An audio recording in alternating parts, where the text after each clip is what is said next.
ఏమన్నా ఉందా? ఓకే, శరత్ గారు. అట్లా కాదండి, సారు రెండు విషయాలను కన్ఫ్యూజ్ చేస్తున్నారు. జానీ మాస్టర్కు సంబంధించిన వ్యవహారం లోపల బెయిల్ ఇవ్వడం చాలా కరెక్ట్. ఎందుకంటే అది కన్సెన్సువల్ సెక్స్. ఓకే. చాలా కాలము ఆ అమ్మాయి అతనితోని సహజీవనం గడిపింది. ఇప్పుడు వాతావరణం అనుకూలంగా లేనప్పుడు ఇన్ని ఏళ్ల తర్వాత నా అంటే ఇప్పుడు చూడండి ఎవిడెన్స్ ఎక్కడ దొరుకుతుందండి. ఇప్పుడు for example outrage of the modesty of a women అన్నప్పుడు కొంత సైంటిఫిక్ ఎవిడెన్స్ అవసరం కదా. ఇన్సిడెంట్ జరిగిన తర్వాత 24 గంటలు 48 గంటలు అయితే ఫోరెన్సిక్ ల్యాబ్ ద్వారా వాళ్ళ ఇద్దరు వాడిన బట్టలను దుస్తులను అవును. తర్వాత ఇతరత్రమైన ఎవిడెన్స్ కలెక్ట్ చేయొచ్చు. ఇప్పుడు ఇన్నేళ్ల తర్వాత ఎక్కడ ఎవిడెన్స్ ఉంది? ఏ ఎవిడెన్స్ లేకుండా ఒక వ్యక్తిని జైల్లో ఎంతకాలం ఉంచుతారు? అది సహజ న్యాయ సూత్రాలకు విరుద్ధం కదా. ఆ ఇష్యూని దీంతో ముడిపెట్టొద్దండి. జానీ మాస్టర్ది ఇట్స్ ఎ కాన్స్పిరసీ.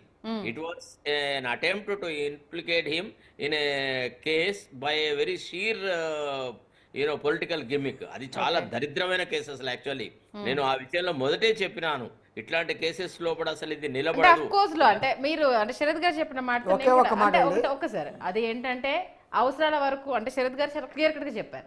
అవసరాలు తీరేంత వరకు ఒకలాగా, తీరిన తర్వాత ఒకలాగా. అంటే ఆయన చెప్పిన ఒక పాయింట్ ఏంటంటే ఆన్ ది స్పాట్ జరిగి ఉండుంటే అది క్లియర్ కట్ గా ఒక ఎవిడెన్స్ కింద ఉండేది. ఎన్నో ఇయర్స్ నుంచి కంటిన్యూ అయిన తర్వాత I'm not debating on that point అండి. I'm not debating on the point. Only అంటే ఒకే ఒక్క చట్టాలు వర్డ్. అంత ఈజీగా ఏంటంటే అవతల వాళ్ళకు రిలీఫ్ ఇవ్వడం వల్ల ఇలాంటివి జరగడానికి ఆస్కారం ఉంటాయి కదా అనేది. నా ఉద్దేశం అది కూడా కాదు. లేదమ్మా, అసలు నా ఉద్దేశం actually అది కూడా rape కాదు. కేసులలో మెయిన్ ఏంటంటే ఒక్క నిమిషం, శరత్ గారు చెప్పిన పాయింట్లన్నీ ఓకే. నేను I'm not going to debate and not comparing. Okay. ఆయన మాట్లాడిన మాటలో ఒకే ఒక్క లీగల్ టెర్మినాలజీ కన్సెక్చువల్ సెక్స్.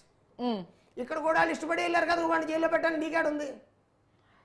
ఖచ్చితంగానే ఇక్కడ ఇద్దరు కలిసే కలిసి వెళ్ళారు వెళ్తున్నారు. కదా. అవును. ఇప్పుడు ఈ ఓడే కదా మీరు మళ్ళీ ఇక్కడికి వచ్చారు నైతికత అని మాట్లాడుతున్నారు. I'm not going to debate. అంటే చట్టాల్లో ఉన్న లూప్ హోల్స్ ని ఇప్పుడు ఇక్కడ నేను ఆయన అనేది- ఇందాక మీరు అన్న పాయింట్ అది. ఈ చట్టాలు అంటే ఇద్దరు ఇష్టపడి వెళ్ళినప్పుడు నేరం కాదు కదా అనేసి చట్టమే చెప్తున్నప్పుడు ఎవరు దీనికి శిక్ష వేస్తారు ఆయన అడుగుతుంది. అది అంటే చట్టాలలో కంపేరింగ్ విత్ ఎనీబడి. మన అవార్డు జానీ మాస్టర్ గురించి అని అయితే నేను అంటే జస్ట్ అంటే జనాల అంటే మైండ్ సెట్ లో ఎట్లా ఉందంటే పోక్సో యాక్ట్ కింద కేసు నమోదైనా సరే ఒక అంటే ఆయనకి ఏదో అవార్డు వచ్చిందన్న నేపథ్యంలో బెయిల్ వచ్చినప్పుడు ఏ చిన్న చిన్న నేరాలకు మనకు రాదా అన్న ఒక అసలు ఆ కారణం ఆయనకు అవార్డు వచ్చింది అనే యాంగిల్ లోపల జడ్జి గారు కన్సిడర్ చేయలేదు. అట్లా బెయిల్ గ్రాంట్ లేదు చేయలేదు. అంటే శరత్ గారు అతనికి ఆయన bail grant I am withdrawing my There is comments on Johnny Master, but Correct. only one word I take it is consensual sex. అది అంటే ఇష్టపడి చేసుకున్నారన్న దానికి సంబంధించి withdrawing my comments. అది నేను ఇష్టపడ్డదని నేను కూడా నేను నేను withdraw అనను. చేస్తాను. అమ్మా, కానీ consensual sex వాళ్ళు అనేది అక్కడ ఇష్టపడి correct ఆ అయినప్పుడు ఇక్కడ wrong అమ్మాయిని అయిపోయింది. ఆ అమ్మాయి అతని దగ్గరికి పోయిందని కూడా నేను అనను. Okay. అది ఇష్టపడి జరిగినటువంటి కన్సెన్సువల్ సెక్స్ అని కూడా నేను అనను.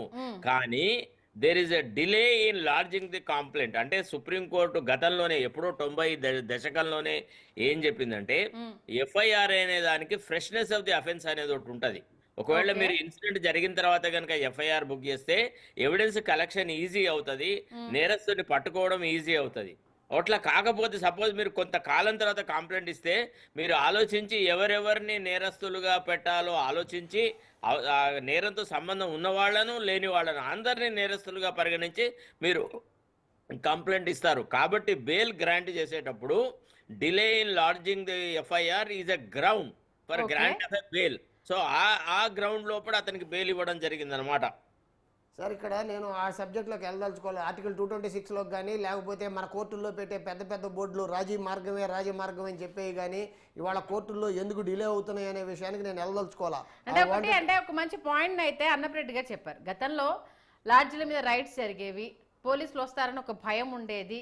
అంటే ఒక పర్సన్ డీటెయిల్స్ తీసుకోవాలి అని అంటే ఖచ్చితంగా వాళ్ళ ఆధార్ కార్డు కావచ్చు, ఏ పర్పస్ మీద వచ్చారు, ఎక్కడి నుంచి వచ్చారు, 2 రోజులు ఉంటారు, ఇవన్నీ ఆరా తీయడం అనేది ఉండేది. ఈ మధ్య కాలంలో ఇప్పుడు కూడా ఉందమ్మా. ఇప్పుడు కూడా even now the registers are maintained, they are being verified by the police.